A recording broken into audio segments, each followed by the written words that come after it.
Lindsay O'Neill, founder of Small Hinges Health, and thank you so much for joining me today. This is going to be a very quick discussion, but I wanted to go live both on Facebook as well as on Zoom for my premium app subscribers. And even if you are not a premium app subscriber, you can go to the Apple App Store or to Google Play and you can download the Small Hinges app today. There's a lot of really great free content. And today's discussion typically would be premium, but because I think it's such an important topic to discuss, we're going to do it for free today. So welcome. Happy Monday, April 4th. This discussion is about MTHFR, our genetic mutation, and how that impacts not only our overall health and well-being, but also our ability to lose weight and to look and feel our best. So without further ado, I'm going to share my screen and we are going to get started. Okay, so hopefully everybody can see my screen. I am Lindsay O'Neill. I'm the founder of Small Hinges Health, and something that a lot of my clients have come to me with is that they are having a lot of trouble losing weight, and they've tried every diet on the planet, on the market. They have seen multiple doctors and they're at their wits' end. And they tell me, you know what, Lindsay, maybe I should just give up. My family is big boned. I've always had problems with weight gain. And so it's in my genes. It's in my genes. There's nothing I can do about it, right? But these are not your mama's genes. These are your mama's genes. And the reason that I did this discussion on Facebook and on Zoom today, of all of the days of the entire year, is because of my mama. Happy birthday, my beautiful, talented, amazing, gorgeous, brilliant mother, Jan Healy, has her birthday today. And of course, my mom gave me my genes, my genetics, but she also gave me the tenacity, tools, the support, the love to manage my genetics and to not just complain about them, because she always said, don't complain about something that if you're not willing to do something about it. So unless I was willing to do something about this genetic mutation, which I have, the MTHFR genetic mutation, which I learned about 5 years ago, then, I was SOL. So what do? This genetic mutation has been negatively impacting my life for decades. And once I learned about it, I dove in really deep because I was suffering from autoimmune disease and a lot of other chronic issues. And I've become somewhat of an expert in MTHFR. I'm not a doctor, I'm not a geneticist, but I am a data scientist and a data nerd. And I have had a very successful career, 20-year career, working in data, AI, machine learning applications for advertising and marketing, for technology production, which solves problems for global businesses. But data is not just important in business and marketing and technology applications. It is vitally important for our health. No body is the same. And even my body is not the same that it was 6 months ago, 6 years ago. We're constantly changing, but our genetics are the one constant in our lives and in our health. So once you have the data, not only the snapshot in time of where you are in your health, but also know what foundationally your health is built on from a genetic code perspective, you can actually figure out what small hinge changes to your diet and lifestyle you can use to best support your genetics, because after all, small hinges swing the big door of change. So a lot of people have told me this throughout the course of my education in health, culinary medicine, and wellness. Your genes load the gun, but it's your lifestyle choices that pull the trigger. And this couldn't be more true, especially when it comes to this particular genetic mutation. What is MTHFR? There's a lot of buzzwords on this slide, as you will see. There's a lot of health-related words. There's a lot of science-related words on here. And throughout my discovery process over the course of the last 5 years, I've been confused on multiple occasions. I've found this to be very complicated. There's a lot of data research to support the findings, but getting to those findings has been really difficult. So I'm listening to Einstein. Einstein told us that everything should be made as simple as possible, but not simpler. So in this discussion, we're going to keep it simple as possible. And we're not going to lose the important scientific details on how MTHFR and your genetic mutation can affect our ability to lose weight and live a healthy life. But we're not going to go past 30 minutes, I promise you. So in 30 minutes or less, and you can time me if you want to, we're going to discuss what is MTHFR, what's the genetic mutation that affects MTHFR, and how does the MTHFR mutation affect weight loss specifically. And then, of course, I'm not just going to give you problems, I'm going to give you some solutions too. Okay, so let's get started. What the heck is MTHFR? MTHFR is methyl, I can't even pronounce it. Methylene tetrahydrofolate reductase. Try to say that 5 times fast. It's basically getting attention a lot more lately because a mutation that prevents the MTHFR enzyme activity can lead to elevated homocysteine levels in our blood, which will in return, and we'll get into this in the next slide, produce very low levels of folate and other B vitamins, which are essential to healthy cell function. So if we have high homocysteine levels, they can wreak havoc on our healthy cell function. Now, you'll see in this little chart on the right-hand side here that there are 2 important genetic mutations that cause a reduction in that MTHFR enzyme activity. It can reduce our enzyme activity by up to 70%. So I'm one of the lucky few. And I'm actually finding that there are many more people like me than I thought to begin with, because misery loves company, right? That have either a homozygous, which is 2 copies of one of the mutations, or heterozygous mutation, which is one of these 2 copies. Some people actually can have a copy of each. So those are like a compounded methylation defect. So what does this mean? Why do we even need the MTHFR enzyme? So the MTHFR enzyme is vital for our methylation process, which is the reason and the process that we need to happen in order to have healthy cell function. So let's start from the very beginning. And if you have any questions throughout this discussion, please feel free again to reach out to me. You can follow us at Small Hinges on Instagram. You can email me info@smallhinges.health. You can join our app group. There's so many ways to get in touch, but this is really the crux of MTHFR and how it affects weight loss and weight gain. So MTHFR enzyme converts food into folate, which promotes the methylation process, which stimulates the release of healthy red blood cells into the body, which bring oxygen into the mitochondria. So the mitochondria are like organelles. You can think of them as small little organs within our cells. And they are the converters of glucose into energy for our cells. So basically, oxygen, let's go back real quick. So glucose is converted into energy for healthy cells by insulin. First, it is used for healthy liver function and muscle function, but whatever is left over is converted into fat. So why would there be extra glucose in our body?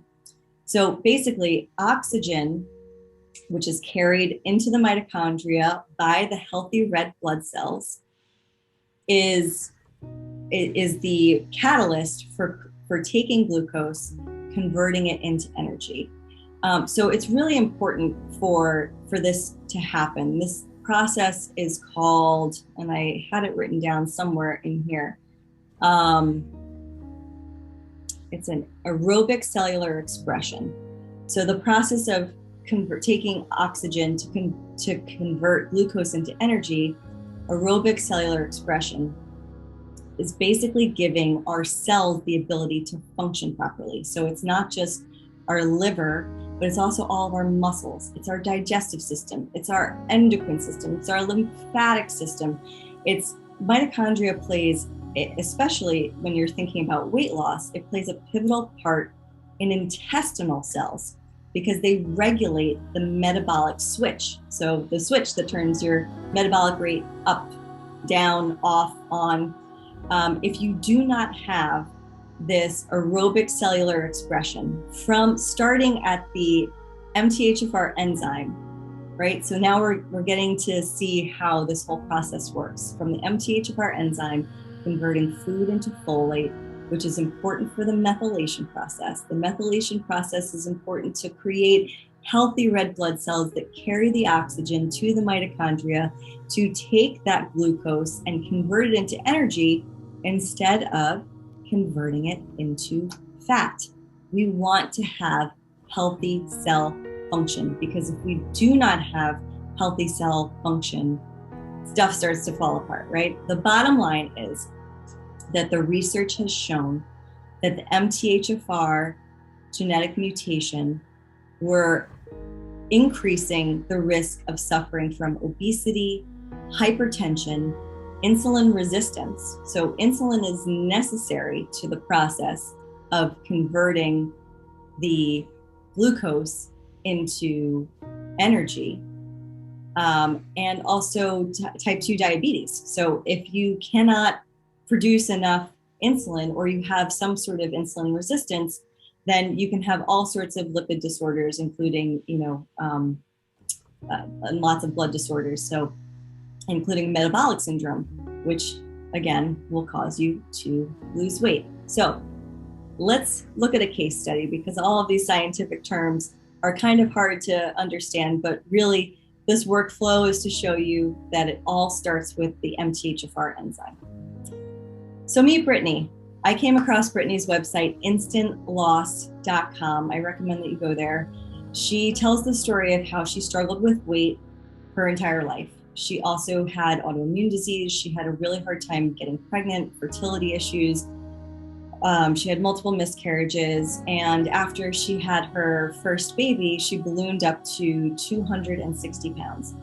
She tried every diet on the planet and she gave up tons of different foods. She met with lots of doctors. She went through lots of testing and still had no results. So finally, after finding a functional medicine doctor who tested her for this MTHFR genetic mutation, she was able to make the changes to her diet and lifestyle and support her body getting the nutrients that she needed to lose 18 pounds over the course of the first 2 weeks. It was the most transformative thing she had experienced in all of her dieting over the course of a very long time, but she also sent her autoimmune disease into remission. And she was able to really heal her body from the inside out after understanding that she had this mutation. So now what? You probably are thinking, oh my God, Lindsay, you're the bearer of bad news. I'm like the Grim Reaper telling you that this MTHFR is a death sentence, which it's not. But it's really important for you to know if you have this genetic mutation. So we're not just going to give you problems, we're going to give you solutions too. Here are the 7 S's that I've come up with, and you probably will think of something else, but 7 S's for optimal health when you have the MTHFR genetic mutation. The first is supplements. So as we mentioned in one of the earlier slides, when you have this methylation defect, we do not produce enough folate and B vitamins in our body, which are essential to the methylation process. Strengthening exercises. So I'll get into that a little bit more later. Sleep Everybody says that sleep is important, but why is it specifically important to methylation? Soups, smoothies, salads, and stews. So these are the 4 nutritional S's that we'll get into so that we can fuel our bodies with the jet fuel that we actually need to sustain a healthy lifestyle with MTHFR. Okay, so first, you probably are thinking, oh my God, I can't take any more vitamins and supplements. But if you go to a health food store and you're looking at all of the different options that are available to you, and you know you have a methylation defect, the 2 things I want you to look for are methylcobalamin, which is basically advanced vitamin B12. This helps promote healthy nervous system. It helps maintain the glutamate activity in the brain, which provides support for healthy brain cell activity, which also supports optimal cognitive health, energy production, like we talked about before, in the cells, and also memory. So there are a lot of research studies that show a direct correlation between the mind and the gut. And any sort of gut issues, any sort of metabolic, digestive, autoimmune issues will, in these studies, have shown a greater rate of Alzheimer's and dementia. And so we want to replenish the B12 in our body through a methylcobalamin supplement. The other is methylfolate. So this also helps to fight all of the nerve health and neurological health issues and it fights against depression and anxiety, but it also has the important job of healing and repairing the DNA and supporting immune function, fueling the body's detoxification, which I will tell you about in a minute, energy production, and a lot more. So these are really the 2 important supplements to make sure that you are getting into your body to support healthy methylation function. Okay, second, work it out, sister. So in current evidence, I've found that resistance training decreases the plasma homocysteine levels, which I was telling you before. When we have increased homocysteine, we have decreased folate production, we have decreased B vitamin production. So MTHFR the genetic mutation increases that, and the homocysteine. And when you have elevated homocysteine, you are damaging the arteries in your body. Arteries are important to deliver what? To deliver blood cells to the mitochondria, oxygen to the mitochondria, making energy to support healthy cell function. So it's all connected. So resistance training can include lifting weights, free weights, machines, resistant bands, or your own body weight like yoga. All right, nighty-night. It's time to talk about sleep. And it's amazing that we've gotten this far in the presentation without discussing the master of methylation, Dr. Ben Lynch. I recommend you go to his website. It's Dr. Ben Lynch, LYNCH.com. He is the author of Dirty Genes. It's a great book. If you haven't read it, I definitely recommend it. But he basically talks about the importance of protecting and making natural melatonin for productive sleep and to help the methylation process, because sleep really helps repair our cells. It reduces stress, it aids nutritional absorption, and so much more. And not getting enough sleep really can mess up your methylation function. Okay, so now here are the 4 S's that I talked about before. These are my favorite. And in my deep dive research on the best foods to ingest for the methylation mutation, because if you want your body to be a Ferrari, not just like a Pinto, if you want to drive a body like a Ferrari, you're not going to put crappy oil and gas into your Ferrari, right? You're going to put premium stuff, even if you have to go broke or take out a second mortgage on your house nowadays with the cost of gas. But you're going to fuel your body. And I came across this website, dietversusdisease.org.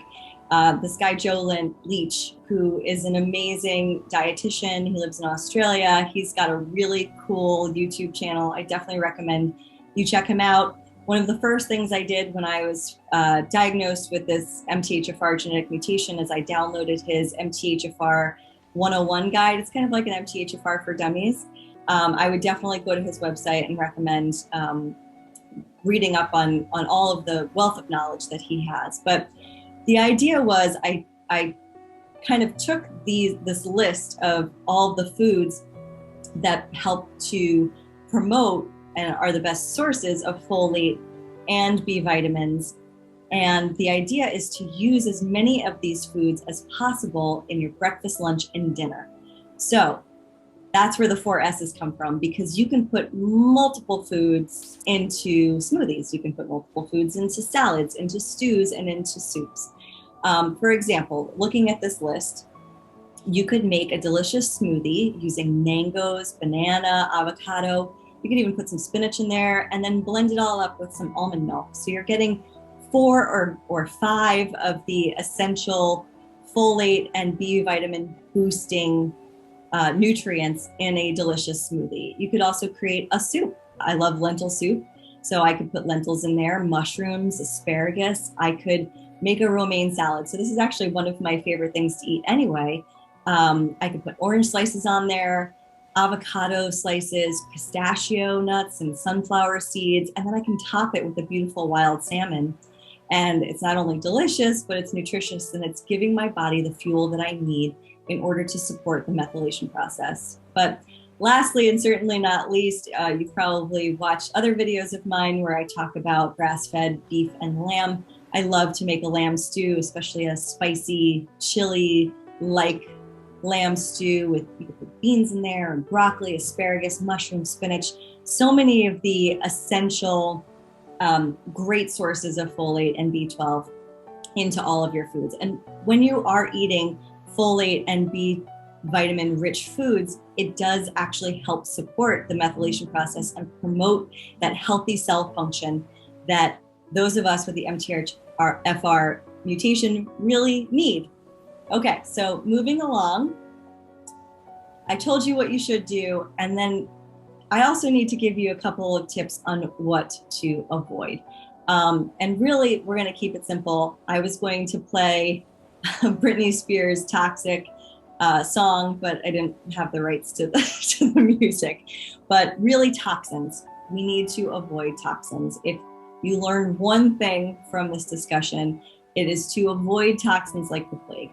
And when you have a limited methylation function, having your body become overcome with toxins can really make you sick in so many ways, even beyond just the inability to lose weight. It causes chronic inflammation, and in all of my research, I found that worldwide, between 3 and 4 people out of every 5 people die of chronic inflammatory diseases every year. So stroke, chronic respiratory diseases, cardiological diseases and heart disorders, cancer, obesity, and diabetes. These are the main causes of death every year. And they are all related to inflammation in your body. And if you can't detoxify your cells, then you are going to suffer from chronic inflammation. So supporting our healthy cell function will not only allow us to lose weight, but help us stave off these inflammatory diseases. So what are the toxins that we need to be avoiding? Alcohol, heavy metals, stress, synthetic folic acid, and environment. I came across this Dr. Donnie Wilson. She's an amazing holistic practitioner in New York City. And she says that toxins and heavy metals stress our bodies, just as deadlines, high blood sugar, and lack of sleep do. And one of the ways that they stress our bodies is by blocking methylation. And as we've been discussing, methylation is the process by which our bodies turn B vitamins, folate, B12, B9 in particular, into energy, into glutathione, into SAM, which are the 2 substances that are essential to our well-being because they play a role in creating this energy, which protects our cells, maintains our mood, our focus, and our daily function. They also help the liver detoxify substances that enter our bloodstream, including toxins, medications, our own hormones. So if you have this methylation defect, you cannot appropriately detoxify your cells, even your own hormones, which is crazy to think of. So these toxins include, again, alcohol, heavy metal foods. What are heavy metal foods? For example, tuna fish, swordfish, any large fish, all the stuff I love to eat, really contains heavy amounts of mercury. Certain skincare. So our skin is our largest organ. It goes from our head to our toes, and whatever we put on our skin ends up inside of our body, in our bloodstream. So you have to stay aware of that. One thing that I learned, which was really fascinating to me, is that my seasoning could contain extra heavy metals in it, or toxins. So take a look at your seasoning. Try to replace your cinnamon with organic cinnamon, and so on and so forth. Synthetic folic acid, which is found in a lot of prepackaged processed foods. So just make sure when you have this methylation defect that you are getting methylfolate and not folic acid, which is like a processed synthetic folic acid, because that could end up really toxifying our body. Another thing is stress, so oxidative stress, but also just stress, emotional stress, the release of cortisol into our body, which can cause an immediate trigger of inflammation. And our environment. And our environment is more than just like the air and the water quality, but it's also the quality of our relationships. So there are a lot of different things that we need to do to promote healthy cell function with nutrition, supplements, sleep, strengthening. And then there's a few things that we need to also avoid. But by avoiding these things, we can lose the weight that we need to lose. By supporting our bodies, we can promote healthy cell function. So there are direct correlations, and I'm going to keep this short, to MTHFR and weight gain. We can lose weight with the proper support of our methylation process, with small hinge changes to our diet, lifestyle, our nutrition.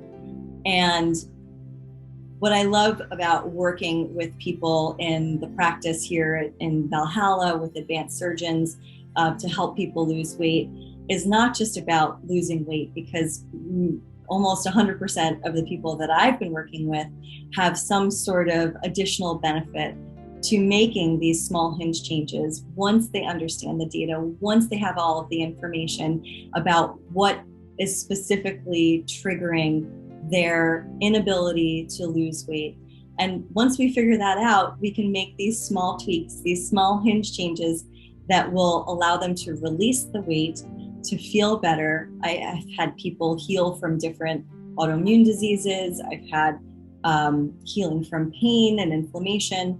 And I've really been so lucky to have the opportunity to work with the people that I'm working with. So if you are interested in chatting more about this, if you have any questions about the correlation between MTHFR and weight gain or any other health issues or concerns, please do feel free to email me, info@smallhinges.health. You can follow us on Instagram @smallhinges. You can also follow me directly at Lindsay, L-I-N-D-Z O'Neill.